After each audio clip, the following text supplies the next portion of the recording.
ও যে 17 বছর 18 বছর 20 বছর বয়সে জানাবে বিচার লিপ্ত হয়ে যাচ্ছে।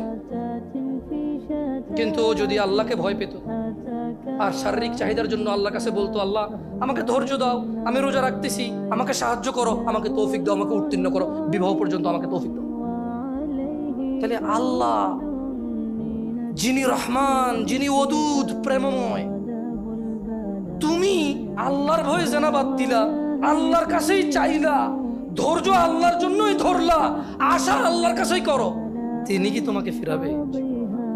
তিনি হচ্ছেন উনি যিনি 99 জনকে হত্যা করার পর শুধু উনার কাছে শাস্তির ভয়ে আছে কিনা আমার মুক্তির উপায়, আমার কি ক্ষমা হবে, ক্ষমা কার থেকে? তাহলে ওই যে বনি ইসরায়েলের ঘটনা, ও 99টা মানুষকে মারার পর কার কাছে ক্ষমার জন্য? ক্ষমা হবে কিনা ব্যাকুল হয়ে গেছে, কার কাছের জন্য? আল্লাহ থেকে। ওকে যাদেরকে মেরে ফেলছে তাদের কাছের জন্য। ও তো টেনশন করতেছে যে আমাকে কি মাফ করবে কেউ, আল্লাহ কি আছে যে আমাকে মাফ করবে, বা আমার কি ক্ষমা হবে? 99টা মারার পরও কি ক্ষমা পাবো আমি? আল্লাহ কি ওর জন্য জমিনকে কাছে করে দেয় নাই? এই মাটি তুমি এক চুল নাড়তে পারবা? এই জমিন তুমি এক চুল নাড়তে পারবা? ভাই আমার, তুমি কি বনি ইসরাইলের ওই 99 জন হত্যাকারীর চাইতে নিজেকে খারাপ মনে করো?